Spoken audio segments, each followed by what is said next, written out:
তার মানে আমি আসল পরি? অবশেষে পুরনো স্মৃতি ফিরে আসতেই নিজের আসল পরিচয় জেনে গেল ছুটি।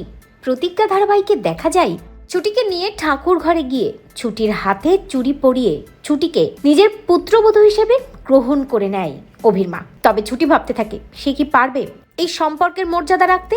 আর এরপর ছুটিকে নিয়ে রান্নাঘরে যায় অভির মা। ছুটিকে একটু একটু করে সবটা বুঝিয়ে দেয় এবং ছুটির বেশ খিদেও পেয়ে যায়। ছুটি যে লজ্জায় বলতে পারে না, অভির মা সেটা বুঝতে পারে।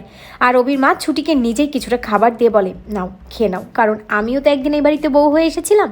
আমার শাশুড়ি মা আমাকে অনেকটা সময় দিয়েছে, আস্তে আস্তে আমি তাকে মা হিসেবে গ্রহণ করেছি। সে আমাকে ভালোবেসে আপন করে নিয়েছে, তাই আমি জানি কি করে আর একটা মেয়েকে আপন করে নিতে হয়। সবটা শুনেই ছুটির চোখে জল চলে আসে। এসব কিছু ভাবতে ভাবতেই ছুটি ওই ছবিটার সামনে চলে যায় যেখানে পরি এবং পরির মায়ের ছবি ঝোলানো আছে। ছবিটার দিকে অদ্ভুতভাবে তাকিয়ে ছুটির খুব মাথা ব্যথা করতে থাকে। অভির মা ছুটিকে গিয়ে বলে, কি ভাবছো, ওরা কারা? ছুটি বলে, হ্যাঁ আমি তো চিনি না, তবে উনি যে একজন মা সেটা বুঝতে পারছি। আসলে মায়েরদের হাসি বুঝি এতটাই সুন্দর হয়, তাই না? আমার তো আসলে মা নেই, এই জন্য আমি বুঝতেও পারি না। এই বলেই ছুটির চোখের জল ফেলে। অভির মা বুঝতে পারে ছুটি আসলে ছোটবেলা থেকে কত কষ্টে বড় হয়েছে। ভাবতে থাকে অভির মা, যেই সব কিছু আসলে পরীর মধ্যে হওয়ার কথা ছিল সেগুলো কোনোটাই পরীর মধ্যে নেই। ওই ঝুমকির মধ্যে কিচ্ছু নেই, সব আছে এই ছুটির মধ্যে। কেন এরকমটা কিছুই বুঝতে পারি না। এরপরে দেখা যায় স্টাডি রুমে ঘুমিয়ে থাকে অভি। আর সেখানে গিয়ে ছুটি দেখতে পাই অভি খুব ঠান্ডায় কাতরাচ্ছে, এসি দেওয়া আছে। তাই অভির কোটটা অভির গায়ে ভালো করে দিয়ে দিতে চাই ছুটি। ছুটি কিছুটা হুচুট খেয়ে পড়ে যেতে যায়, অভির কাছাকাছি চলে আসে, দুজনের মধ্যে রোমান্টিক সিন চলে আসে। আর এরপরেই ছুটি লাফিয়ে ওঠে অভির কোল থেকে আর বলে, এ কি, আপনি এভাবে আমাকে চাপটে ধরলেন কেন? অভি বলে, বাজে কথা বলবেন না।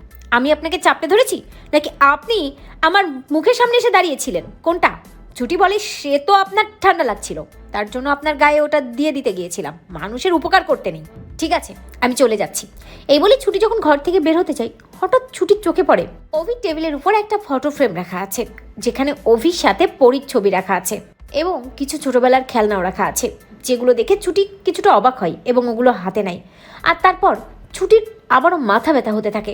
কল্পনাতে ভাসতে থাকে ছোটবেলার কথাগুলো। ছুটি আর অভি দুজনেই দৌড়াদৌড়ি করে খেলছে। নিজের চেহারাটাও একটু একটু করে আবছা আবছা মনে পড়তে থাকে ছুটির। ভাবতে থাকে, এটা এটা আমি। চমকে যাই কথাটা শুনে অভি। এগিয়ে এসে বলে, কি বলেন আপনি? ছুটি বলে, হ্যাঁ মনে হচ্ছে এটা আমি। আর এই ছেলেটির সাথে আমি অনেক খেলাধুলো করেছি, ছোটবেলায় আমরা অনেকটা সময় কাটিয়েছি। এগুলো তো আমারই খেলনা ছিল, আমি এগুলো নিয়ে খেলেছি, বিশ্বাস করুন আমি এগুলো নিয়ে খেলেছি। ছুটির কথা শুনে চমকে যায় অভি। সেখানে অভির মাও চলে আসে এবং ছুটি যখন এই কথাগুলো বলতে থাকে অভির মা অবাক হয়ে বলে, কি বলছো তুমি এসব? ছুটি বলে, হ্যাঁ আমার ছোটবেলার কথা ওইভাবে মনে পড়ে না কেন আমি সব কিছু ভুলে গেছি। আমার মনে হচ্ছে আমি এই খেলনাগুলো নিয়ে খেলেছি মন্দিরে, আমি এবং এই ছেলেটি খেলছিলাম, আরও অনেকে ছিল। শুনেই চমকে যায় অভি, চমকে যায় অভির মাও। তো বন্ধুরা, তোমরা এটা চাও তো এভাবেই যেন ছুটির স্মৃতি ফিরে আসে এবং নিজে যে আসল পরি সেটা জানতে পারে? কমেন্ট করে জানাতে ভুলো না।